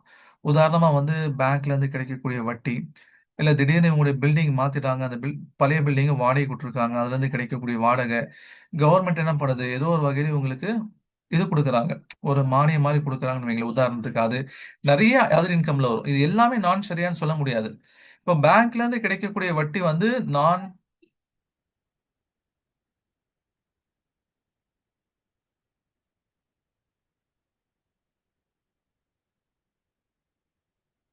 ஓகே, எல்லாமே நான் பர்மிசபிள் சொல்ல முடியாது. ஒன்று ரெண்டு இருக்கும். ஆனா அது எது பர்மிசபிள் எது நான் பர்மிசபிள்னு சொல்லி தனித்தனியா பார்க்க முடியல. இன்ன வரைக்கும் நானும் ட்ரை பண்ணி பார்த்துட்டு பார்க்க முடியல. அதனால மொத்த அதர் இன்கமையும் நம்ம என்ன பண்ணணும்னு சொன்னா, மொத்த அதர் இன்கம் என்னன்னு சொன்னா நம்ம வந்து நான் பர்மிசபிள் ஆட் பண்ணிட்டோம். ஓகே, மொத்த அதர் இன்கம் என்ன பண்ணிட்டோம். நாய்ஸ் ஏதாவது வருதா உங்களுக்கு? நாய்ஸ் ஏதாவது வருதா? நாய்ஸ் ஏதாவது வருதா?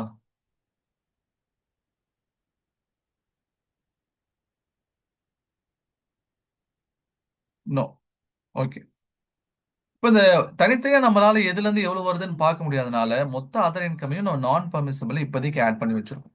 ஓகே. இப்போ இங்க 63,000ல வந்து 5%ங்கிறது 3,000. இந்த 3,000க்கு கீழே தானே இருக்கு இந்த 1322. அப்போ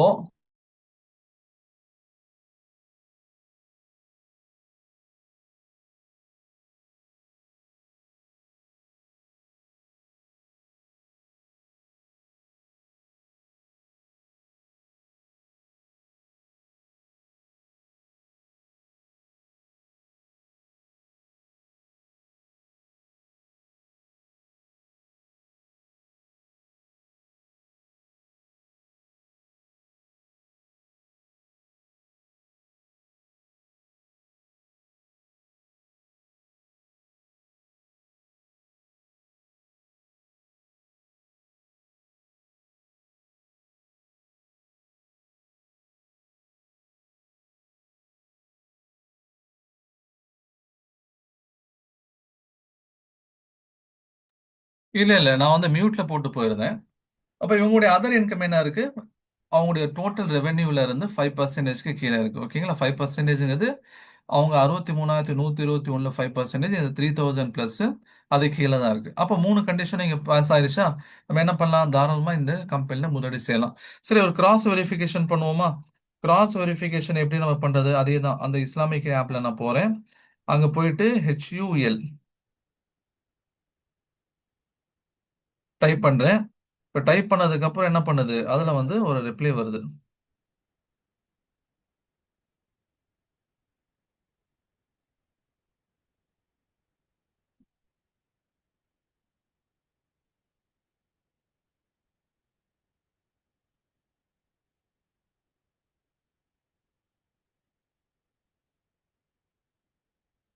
ம். இப்போ ஹிந்துஸ்தான் யூனிலிவர் லிமிடெட பொறுத்த வரைக்கும் என்ன பண்ணியிருக்காங்க? இது ஷரியாவுடைய கம்பெனிஸ் கீழே தான் வருது அப்படின்னு என்ன பண்ணியிருக்காங்கன்னா கொடுத்துருக்காங்க. ஓகே, அதை நான் என்ன பண்ணிட்டு உங்களுக்கு குரூப்ல ஷேர் பண்றேன்.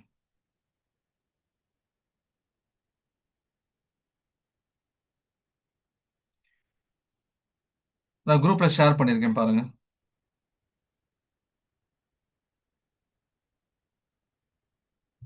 பார்த்துட்டீங்களா? ஓகே, பார்த்துருப்பீங்கன்னு நினைக்கிறேன்.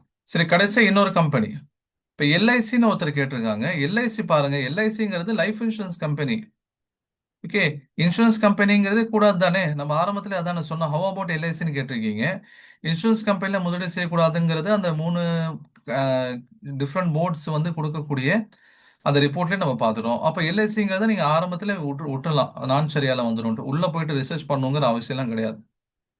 ஓகே, சரி, வேற ஏதாவது கம்பெனி சொல்லுங்க. கேள்விப்படாத ஒரு கம்பெனி. இதெல்லாம் நம்ம ஹிந்துஸ்தான் யூனிலிவர், பிபிசி எல்லாம் கேள்விப்பட்டிருக்கோம். கேள்விப்படாத ஒரு கம்பெனி. கேள்விப்படாத கேப்ரியல் அப்படின்னு எடுத்துக்கோமே. கேப்ரியல், அதை நம்ம பார்ப்போம். Gabriel India. இப்போ கேப்ரியல் இந்தியா பொறுத்தவரைக்கும் நம்ம கேள்விப்பட்டிருக்கோம். பிபிசிஎல் பத்தி நம்ம கேள்விப்பட்டிருப்போம், HUL கேள்விப்பட்டிருப்போம், கேப்ரியல் இந்தியா. இப்போ அவங்க என்ன பண்றாங்க? இப்போ Gabriel India is a part of the Anand Group. The company has established a significant presence across all automotive customer segment, including OEM, aftermarket, and export. Company manufactures over 500 models of ride control product. Its products include shock absorber, struts, front forks, and others. அதாவது இவங்க வந்து automobile இண்டஸ்ட்ரியில இருக்காங்க. இப்ப பேரை பார்த்தா நமக்கு தெரியாது. ஓகேங்களா? இப்ப பாருங்க, டூ வீலர், த்ரீ வீலருக்குலாம் வந்து ஆட்டோமொபைல் ப்ராடக்ட்டை இவங்க உற்பத்தி செஞ்சு கொடுக்குறாங்க. இது ஷரியாவுடைய கம்பெனிஸ் கீழே வருது, நோ ப்ராப்ளம். இப்போ இவங்களுடைய மார்க்கெட் கேபிடலைசேஷன் எவ்வளோ? 14,261. இப்போ இதுல ஒன் தேர்ட் எவ்வளோ? 14,261ல ஒன் தேர்ட். 14,261ல ஒன் தேர்ட் நம்ம எடுத்தோம்னு சொன்னா 4753, 4,700 கோடின்னு வைங்க. ஓகேங்களா? 4,700 கோடி. சரிங்களா? இப்போ ஒன் தேர்டு என்னன்னு கண்டுபிடிச்சிட்டோம். அடுத்தது இவங்க எவ்வளவு கடன் வாங்கியிருக்காங்க? லாஸ்ட் 3 இயர்ஸ் வந்து ஒன் தேர்டு கீழே இருக்காங்க. நீ எப்படி பாக்குறது? பாரோயிங்ஸ் போங்க. 10, 11, 10, 9. இப்போ மூணே ஆவரேஜ் பண்ணீங்கன்னா 10 கோடி தான் கடன். இப்போ 4,700க்கு கீழே வருதா? 4,700ங்கிறது ஒன் தேர்டு கீழே வருதா? அப்போ சூப்பர். இப்போ ஃபைனலாக என்ன பார்க்கணும்? ப்ராஃபிட் லாஸ்க்கு போங்க. அவங்களுடைய சேல்ஸ் ரெவன்யூ எவ்வளோ? 3643. இந்த 3643ல 5%ங்கிறது எவ்வளோ? தோராயமா பார்த்தோம்னு சொன்னா 360, 10%, 180 கோடி வரும். 180 கோடிங்கிறது அதாவது 5%. ஓகேங்களா? 5%ங்கிறது 180 crore சம்திங் வரும். இப்போ இதுல வந்து அதர் இன்கம் எவ்வளவு உங்களுக்கு? 30 கோடி தான். அப்போ இந்த 30 கோடிங்கிறது 180க்கு கீழே வருதா? அப்போ இந்த மூணாவது கண்டிஷனும் பாஸ் பண்ணிடுச்சு. இப்போ ஃபைனல் நம்ம என்ன பண்றோம்? திரும்ப கிராஸ் வெரிஃபிகேஷன். இப்போ கிராஸ் வெரிஃபிகேஷனுக்காக நம்ம எங்க போவோம்? அது இஸ்லாமிக்லி ஆப்க்கு போவோம். இஸ்லாமிக்லி ஆப்க்கு போயிட்டு கேப்ரியல்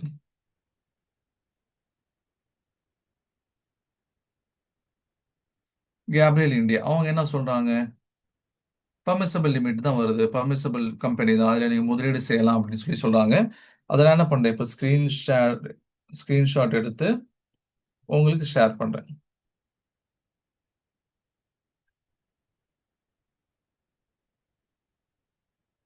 உங்க குரூப்ல ஷேர் பண்ணிருக்கேன் பாருங்க.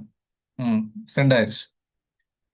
ஓகேங்களா? இந்த மாதிரி என்ன பண்ணணும்? சரியா ரீதியில ஒரு ஷேர் வருதா இல்லையா, அது பர்மிஷன் இன்வெஸ்ட்மெண்ட் பண்றது பர்மிஷன் இருக்கா இல்லையாங்கிறத இந்த 3 ஸ்டெப் மூலமா நம்ம என்ன பண்ணலாம்? கண்டுபிடிக்கலாம்.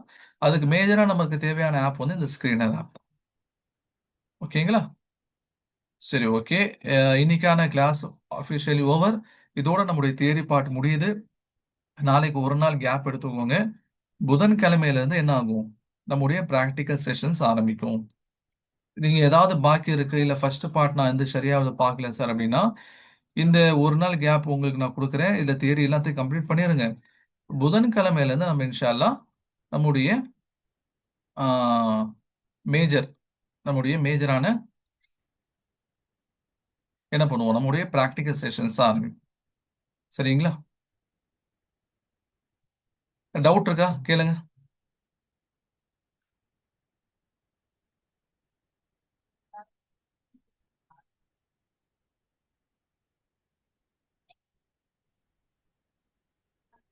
Assalamu alaikum. வலைக்கம் சலாம். Okay, actually இந்த சப்போர்ட் அண்ட் ரெசிஸ்டன்ட் அனாலிசிஸில் நீ சொன்னீங்க அது வந்து ஸ்டாக் வந்து ஃப்ளக்சுவேட்ஸ் வந்து ஆகும்போது வந்து நம்ம மேக்ஸிமம் மினிமம் பாயிண்ட் எடுக்கலாம் அப்படின்னு சொல்லிட்டு. ஸோ இப்போ இந்த ட்ரெண்ட் வந்து கண்டினியூஸாக அப் ட்ரெண்ட்லேயோ அல்லது டவுன் ட்ரெண்ட்லேயோ இருந்தால் நம்ம வந்து எப்போ வந்து எத்தனை வருஷத்து டேட்டா இல்லை அந்த மாதிரி பேக்கில் போகலாம் நான் பின்னாடி? உங்களுக்கு வாட்ஸ்அப்ல அதுக்கு ஆடியோ போட்டிருந்தேங்க. எந்த பாயிண்ட்ல இருந்து மோர் தென் 2 டைம்ஸ் ரிவர்சல் நடந்திருக்கும், அதை வந்து சப்போர்ட் ரெசிஸ்டன்ஸா எடுப்போம் அப்படின்னு சொல்லியிருந்தேன். இப்போ வந்து எத்தனை டேட்டாலாம் நமக்கு பின்னாடி 10 வருஷத்துக்கு முன்னாடி இருக்க டேட்டாலாம் நம்ம வரைஞ்சி வச்சாலாம், இப்போ லாஸ்ட் 6 மந்த்ஸ் 1 இயர் இந்த ரேஞ்சில் நமக்கு வந்து சப்போர்ட் ரெசிஸ்டன்ஸ் கிடைச்சா அதை தான் நம்ம வந்து மேஜருக்கு இம்பார்ட்டன்ஸ் கொடுக்கணும். Okay, okay.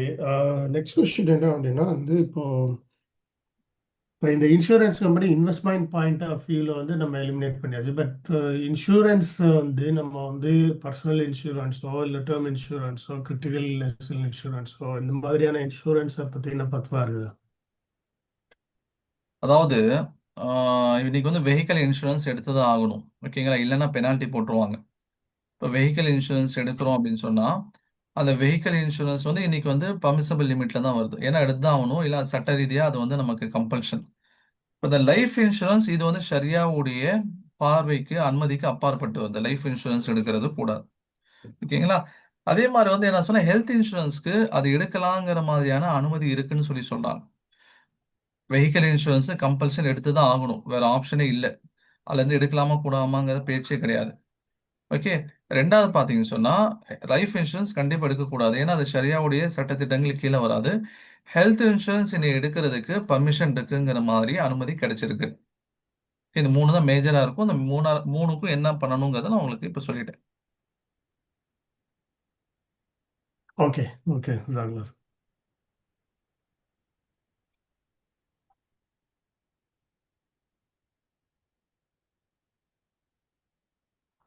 அஸ்ஸலாமு அலைக்கும் உமர் சார். சொல்லுங்க ஜி. வலைக்கம் சலாம்.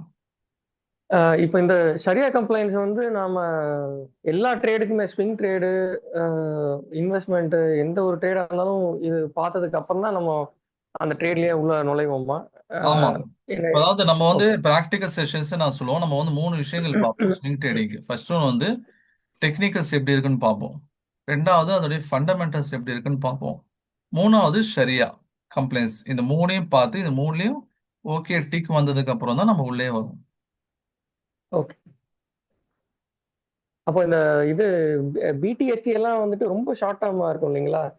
அதுல பிடி இதெல்லாம் வந்து நம்ம செக். பிடிஎஸ்டியோட ஸ்ட்ராட்டஜி வேற. பிடிஎஸ்டியில் டெக்னிக்கல்ஸ் நம்ம பார்க்க மாட்டோம், ஃபண்டமெண்டல்ஸ் பார்க்க மாட்டோம், ஷரியா மட்டும் தான் பார்ப்போம். ஓகே. Okay, thank you.